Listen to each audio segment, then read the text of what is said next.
Hello YouTube, it's Ryan here with Hobbies and Manga once again, and today we're going to be doing our check-in video for the month of October. We're going to do what I've been watching, then what I've been reading, and what I've been reading will be split into novels, comic books, and then manga, so feel free to skip to the section you're interested in. If you're not interested in any of it, feel free to come back next time I release a different video. So, yeah, this is a pretty basic video that we do on the channel every month. I don't really have anything important to share. I have not had any issues lately. My back is definitely better. I don't have lower back pain / hip pain anymore.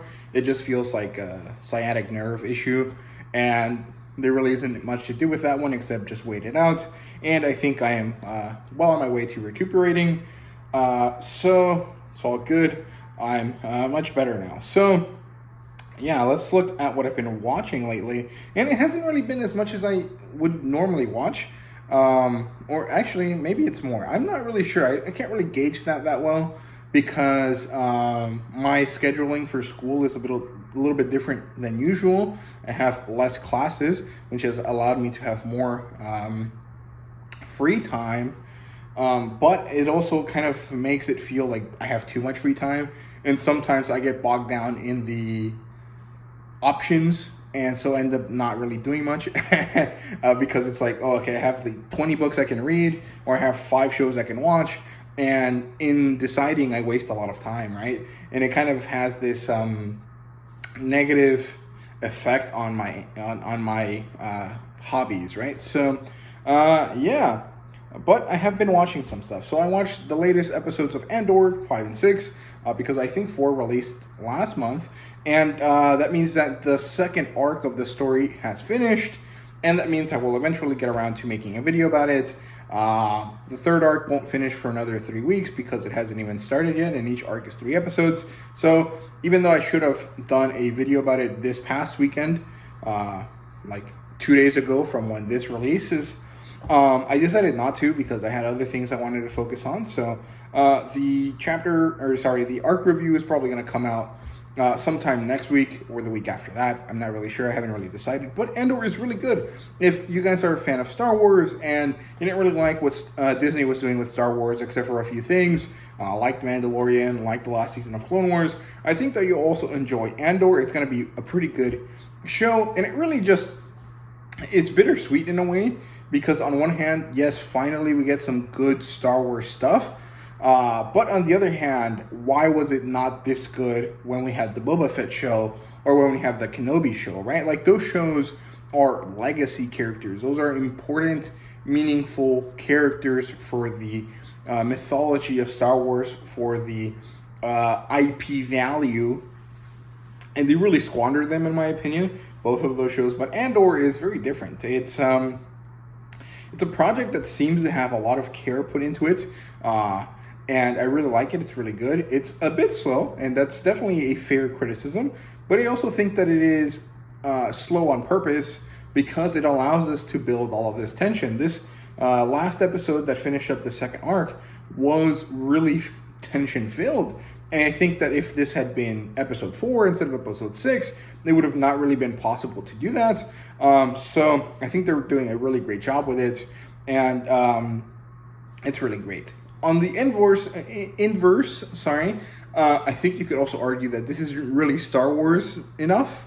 Like, if you take the veneer away from, like, aesthetically, you could just say this is a cyberpunk show or just a generic sci-fi show, and you wouldn't be wrong. But also, Star Wars at this point is generic sci-fi because so much modern sci-fi is based on Star Wars, and Star Wars is based on the old school pulp fantasy and fiction, science fiction that it eventually became it, right? So I don't think that's a valuable kind of assessment or a good criticism, because things have to evolve with the times. Otherwise, they stop, being relevant or meaningful to people.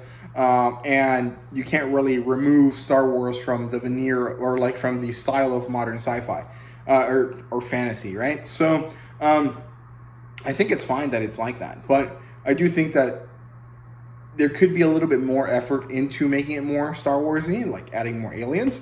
but it's a very minor criticism, right? So yeah, I also watched Werewolf by Night, which is a great hour-long special thing. It was really enjoyable. I liked it a lot. It was very stylistic, and I would actually really like to see this going forward. I think a Nova special would be interesting. I think there's two different Nova characters, but I think that the older Nova character is more like a Buck Rogers type character, and that would be really interesting to see in an hour-long special where he kind of goes on this Buck Rogers / John Carter of Mars type adventure. It'd be a really interesting way to set him up. There's also a lot of other street level heroes that could work in this kind of thing. If you get Tony Gilroy to make a Bourne movie that's based in the Marvel show, you could probably have some interesting kind of stuff there. So yeah, I don't know. I think that Werewolf by Night was a really fun little thing. It was a really good experiment, and it worked really, really well. I liked the two characters that were main characters in that thing, Elsa Bloodstone and Jack Russell. I thought they were really, really great. I really enjoyed it, and I really can't wait to see them in a Midnight Suns kind of thing, right? Because I think that's where this is all leading. Also, Bloodstone, Blade, Black Knight, and Moon Knight all end up being Midnight Suns, and they fight against supernatural stuff. So it'd be really cool to see that come alive at some point. So yeah, other than that, I also watched Bastard, part 2. This is the anime that's on Netflix. It's a very old school, very schlocky, campy, ridiculous anime, but it has a very great pulp fiction, pulp fantasy vibe to it that's really, really great. I feel like Conan the Barbarian or Elric of Maldemonet or any of these old school, very classic, kind of dark, heroic fantasy characters. You'll probably like this. There's also a lot of very interesting character designs. This definitely leans into the late 80s, early 90s kind of anime style. But it is very, very good. I do think this second part of the season is less good than the first part, but that's mostly because I feel like they had to stretch it out a little bit to completely have 24 episodes, and this would have actually been better as a 22 episode series. But overall, it's really, really good. I definitely enjoyed it. It is not for everyone. It has a lot of ecchi content, fan service content that in today's kind of world / society is pretty negative, that people won't like it. But I think that it's fantasy, it's fine, it's all part of the fun, and it kind of provides an interesting look at other things. So I really like it. I think it's really enjoyable. Also watched the first episode of Blue Lock. I have not gotten around to watch the second one, and I do have some criticism, I guess. Mostly it's more of a thought that I had, and this is that Blue Lock is a really good series. I've read the first 3 volumes, and I might buy 4 and 5 here because Amazon has a digital sale for them. They're half off, so they're about $6 each, and I think that's a really good deal. And that would actually allow me to get to the 3rd arc.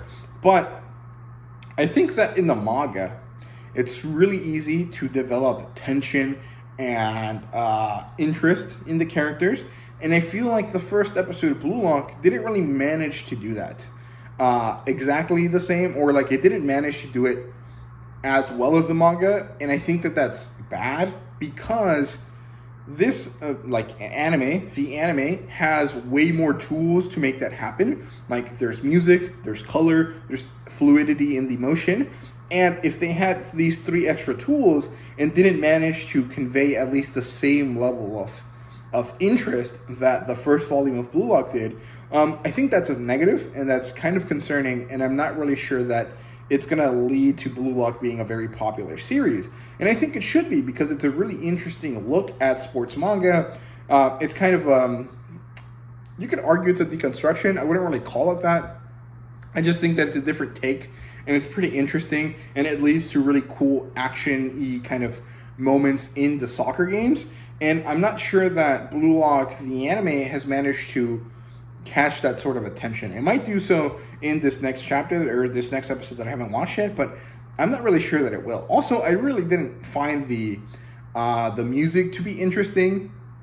I think I didn't hear the opening. I think we only heard the ending, but I didn't think it worked well.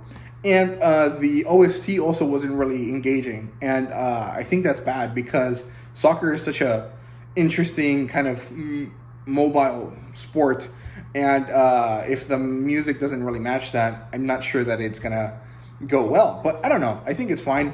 It definitely has a lot of room to improve. I think it has 24 episodes, so if by the 12th episode they're fine, it'll be okay. But so far, the manga is significantly better than the first episode. So, I don't know. Hopefully, it ends up being better and it gets much more popular than it already is. So, yeah, I also watched episodes 9 and 10 of Sandman. We have not finished the series because I'm watching with my roommates. We have one episode to go. Although, technically, I guess I did finish the series and I'm missing the bonus episode. But let's just say that I haven't finished it.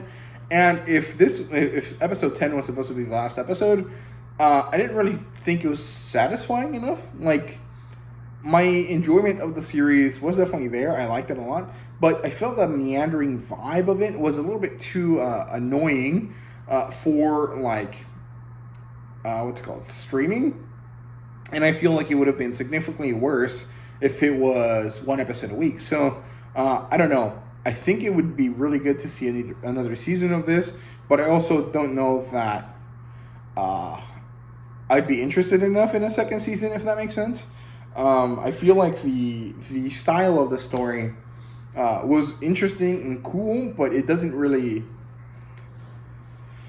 I don't know how to word it. Like, it doesn't end up hooking me, I guess. Like, I really liked it, and I enjoyed it, but...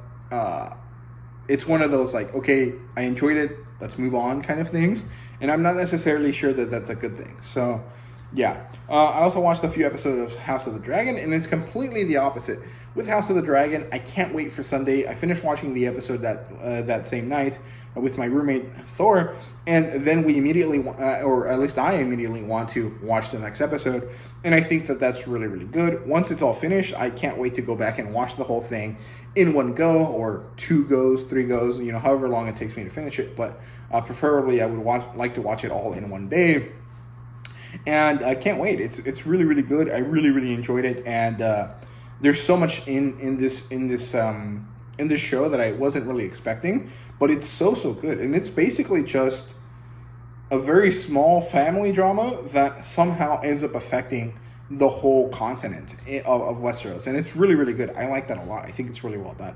Now, I also watched a Indian movie. I wouldn't say Bollywood because I don't think so. I think it's a Telugu movie, and I don't know what the correct Hollywood terminology for that is. But it was Lal Singh Chadha, I think is how you say it, and it's basically Forrest Gump, but it's an Indian guy. And it was so good. It was really, really enjoyable. I have only ever watched the first half of Forrest Gump.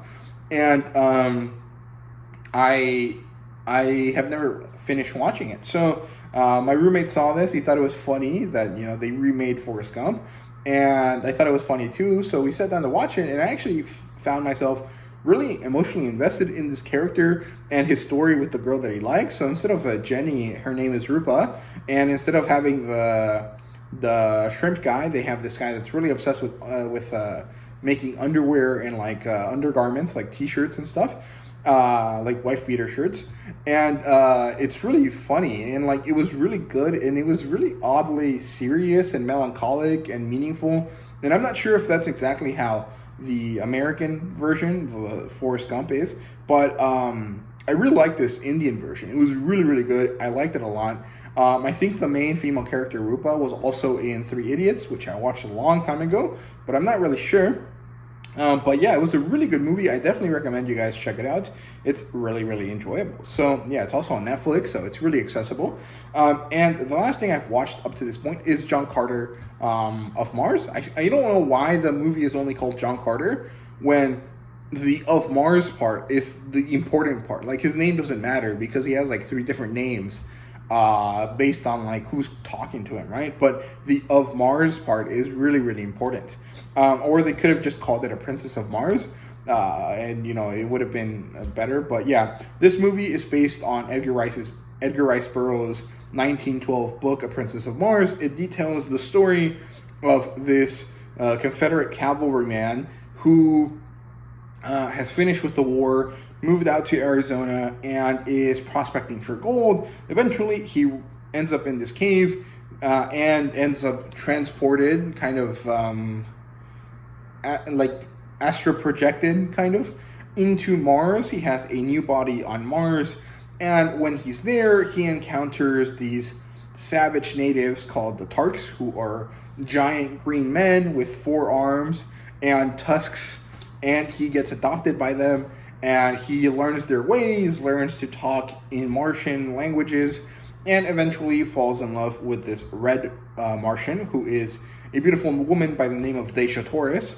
And so he ends up being a warlord of Mars because he fights for her, and it's a really, really great story. The movie version, John Carter, is more or less the same. He does end up becoming a warlord of Mars by the end of the movie, but the movie focuses on different things, where the main conflict in the books is actually the protection of this environmental factory, this factory that creates a fake atmosphere for Mars. Actually ends up being more of a like generic sci-fi, like there's this alien master race that are controlling everything behind bars or behind the curtain, and John Carter is directly in opposition with them, beyond the fact that he has to do all of this other stuff to protect his girlfriend Dacia Taurus and to make sure that his buddy Tarkus is not killed by his own people. And it was really good. It was really enjoyable. It was really awesome.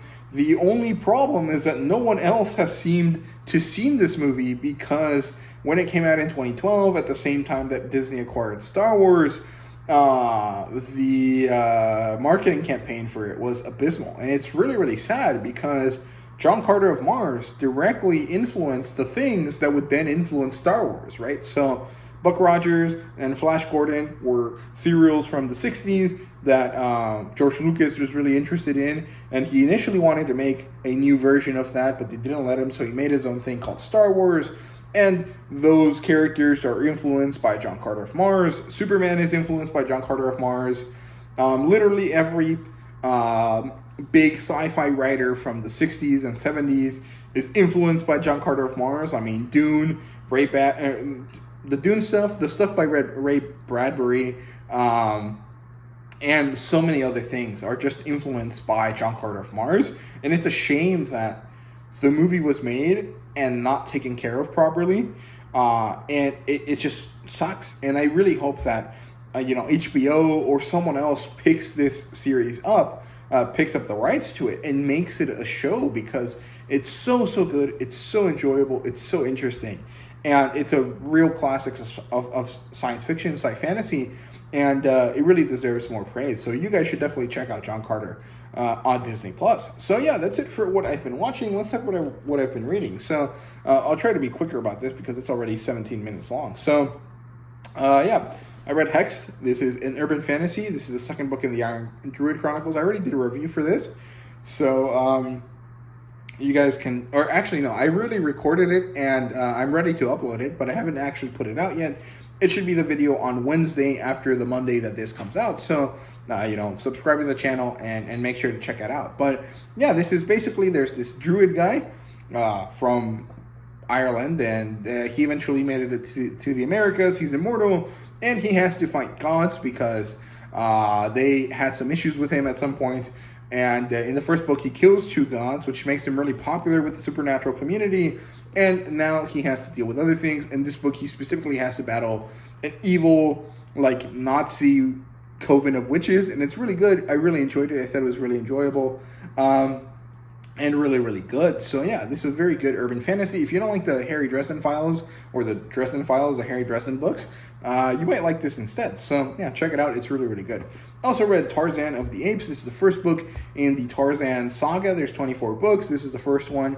And it's by Edgar Rice Burroughs, the same guy that made John Carter of Mars.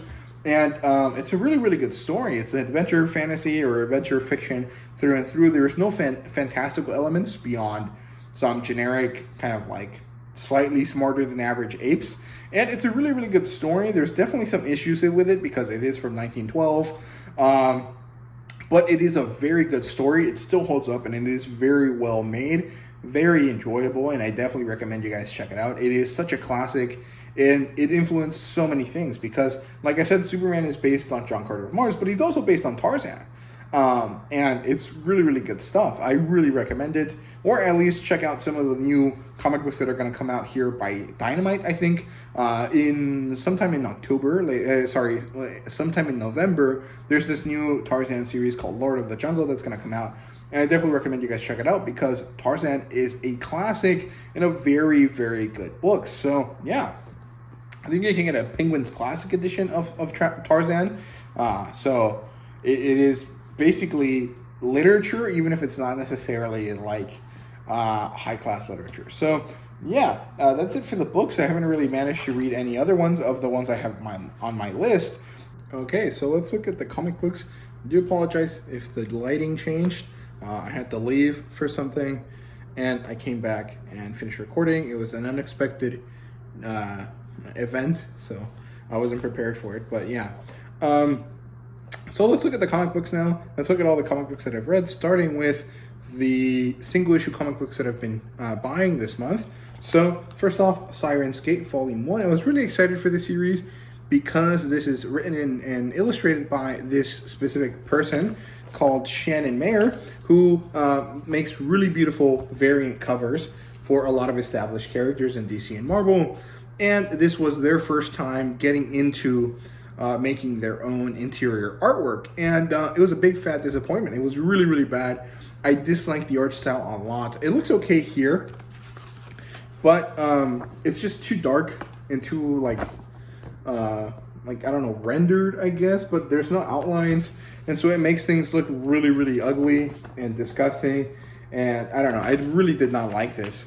I like the composition, like the poses and the way the female characters are arranged on the page is good, but the way that the rendering is, I guess that's the right word, the way that the coloring is made, and then the shading and the way that the color palette of the backgrounds blends in with these characters just does not work for me. It just looks like massive blobs of vaguely different colors and shades of the same thing, and it's just really, really bad. I did not enjoy this at all.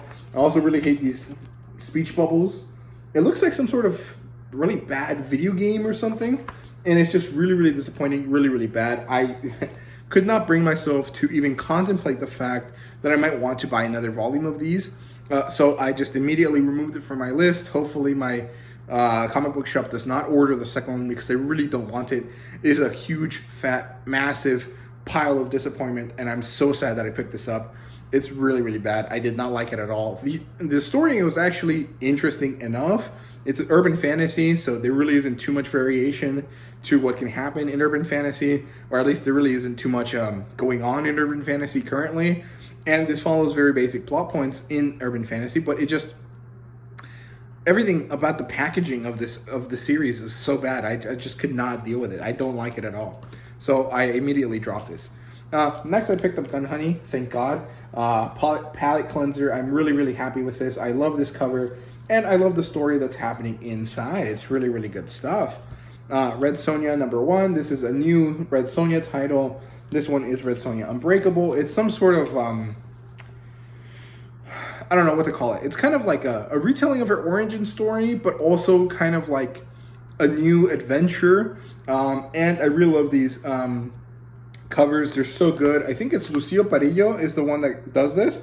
Yeah, Lucio Parillo is the guy that does the covers, and they're so good. I love them so much.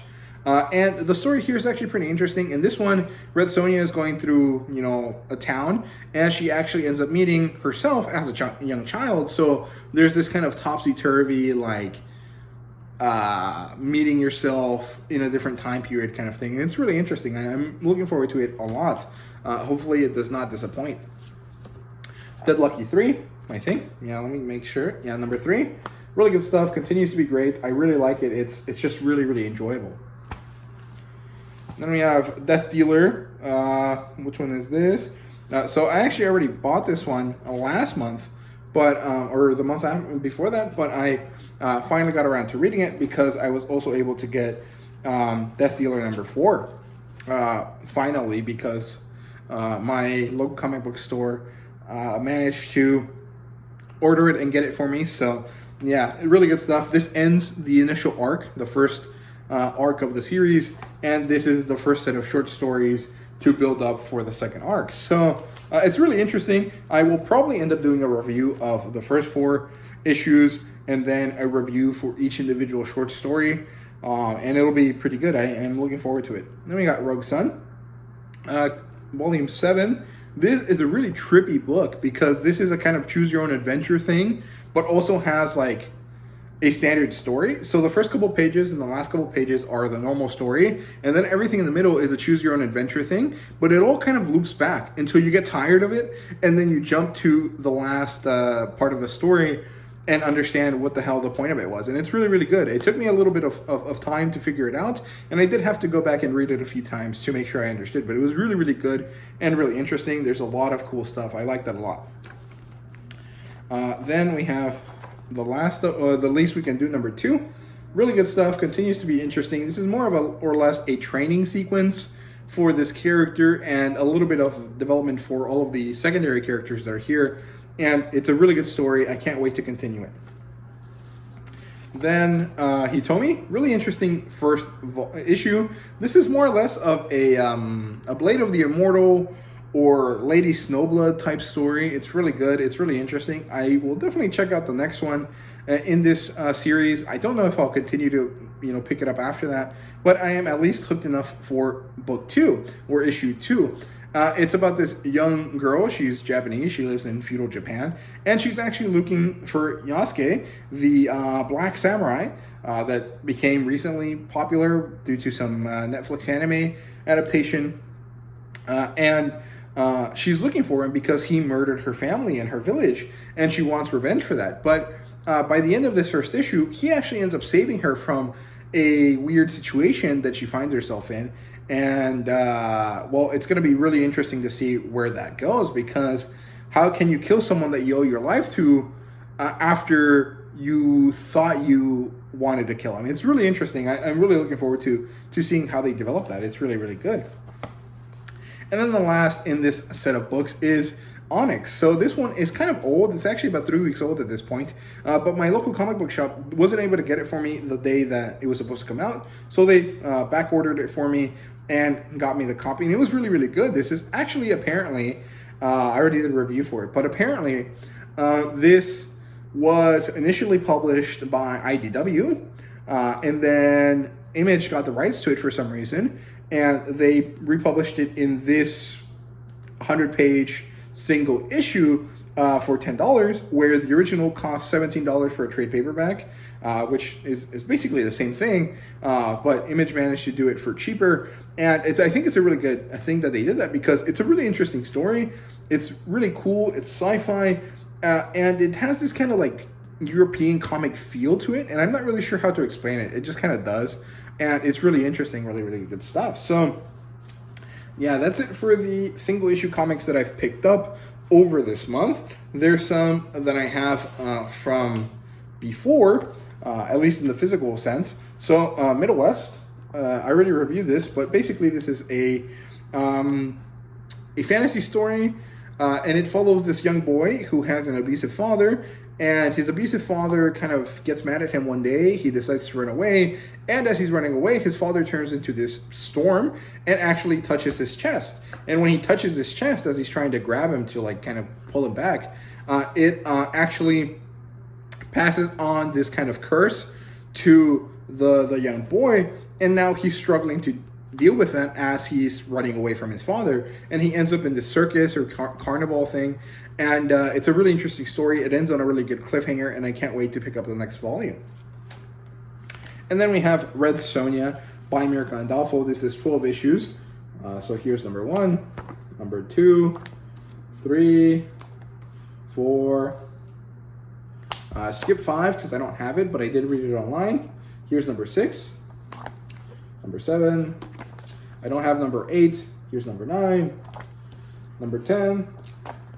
11 and 12, and this one was also a pretty good story. It's not amazing, but it is good enough. It's basically a Red Sonja, Lone Wolf and Cub type of story, and it's generally pretty enjoyable.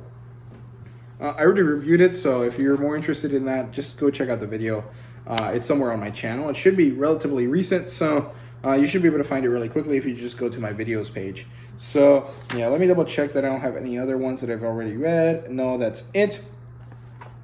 Now let's talk about the manga. So let's talk about the digital manga. So I managed to read all of the Red Ribbon Saga. It was actually really, really good. I will slowly release reviews for it, about one every week. Even though there's 4 parts, so one every week should get me up to next month and into next month, and then I'll start reading that next part then. And I'm doing it by arc, so each video should not be longer than 10 minutes because there's only about 10 to 15 chapters per arc in this saga, and it was really fun, really enjoyable. There wasn't much to it. I mean, it finally kind of got away from a gag manga and started getting serious about fights, and I really like that. I think it's a really good turning point. And I do think the turning point is after like 50 chapters or so. Like the General Blue saga, the General Blue arc is kind of like the last bit of purely gag manga aspects to it.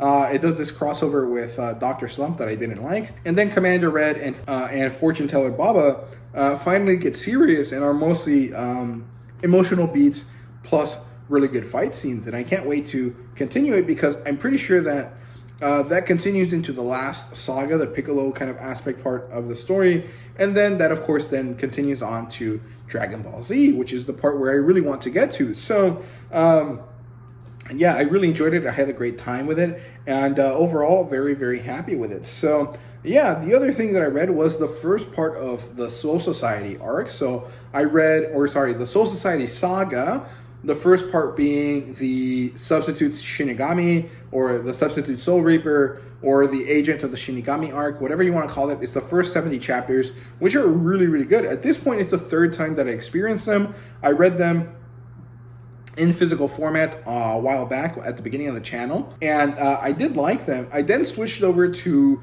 the anime because it was available on Netflix for a while. I think I read or watched up to almost the end of Soul Society, not quite the end of Soul Society, but close to it. And I just never picked it up again for some stupid reason. I don't know. I'm really bad at keeping up with anime, and then this is the 3rd time that I experienced this, and my thoughts are more or less the same. I generally really enjoyed it, found it really enjoyable, and liked it quite a bit, but my feelings on specific characters did change a bit so far. So generally speaking, Uryu is a significantly worse character this time around than he was the last time, and I think I'm a little bit more sympathetic for Byakuya. Not much, because he's still a bitch, but a little bit. And overall, I just really enjoyed Rukia a lot. I think she's a funny-ass character, and I really enjoy all of her cute little quirks a lot. And Ichigo's badass, man. Like, there really isn't much else to say. He's just so cool. Chad is still generally my favorite character out of the bunch. And Orihime, it continues to be a very wonderful character as well. I like her quite a lot. So that's it for the digital stuff. Let's look at all the physical manga that I read, which isn't that many. First, Solo Leveling number 5. I picked this up last month, I think, and decided to just continue and go on ahead and read it. And now I can't wait for the next one. This actually ends, let's see, right after Jinwoo manages to become a reawakened being. He is finally thought of as an S rank. He meets his future girlfriend, maybe wife, and we get the first moments of the introduction of the ants, as well as the first introduction of the sentient devils from the Demon Lord's Castle dungeon. So yeah, really good stuff. I really liked it. I really can't wait for more. It's a really great story. And I definitely need to go pick up Solo Leveling number 5, the novel edition, because I want to continue the story from there as well. But I mean, I'm in no rush because the comic isn't caught up to that point yet, so I don't really care about knowing what happens yet. But it is a story that I really like and that I really want to continue to collect. So yeah, then I read Chain Soldier number 1. I definitely want to pick up number 2. It's been out for a couple weeks now, and it's really, really good stuff. I'm super behind on being caught up with my recent releases, so Now, it'll probably have to wait for a while, but it's a great manga. I really recommend it. I don't think it's going to be for everyone. There's a lot of ecchi stuff in that might not be for people that are very offended by that, but it's really, really good, and it's a lot more thoughtful than you would think, while still being mostly just an action ecchi series like Prison School or High School DxD or, Tula Fruit, right? So, yeah. Gunbird Sisters, lesbian, vampire hunters, and it continues to be really good and enjoyable. We do get a little bit of an interesting kind of moment here where Dorothy and Maria have a really beautiful kind of date together, but then it ends with Dorothy saying that she doesn't care about Maria, and I think that's bullshit, but it is mostly just a cover so that Maria doesn't get hurt due to her connection to Dorothy. So yeah, it's an interesting kind of manga, and I definitely recommend it. It only has 2 more volumes, so I'm curious to see how it wraps up, if it wraps up well, or if it just kind of goes the way of most canceled manga and just sucks at the end. So yeah, and then I read 2 Manga Line Mexico books. So Dora no Kuni-chan and Sword Guy. This is a parody of Magical Girls. I didn't really love it, but I didn't hate it. I thought it was okay. I will definitely finish collecting the series because it's only 4 volumes. And I want to, do my best to support a new manga company whenever I can. So that is what it is. And then we have Sword Guy, which is basically another Bleach type story. There's a lot of those. This one is a lot more edgy. It would be basically like a little bit more like Yagan, if that makes sense. Where it's a main character. He kind of has a really weird personality. Although this one is more on the edgy side than like on the straight up creepy side, like Yagasaki and Yagan. But it's similar.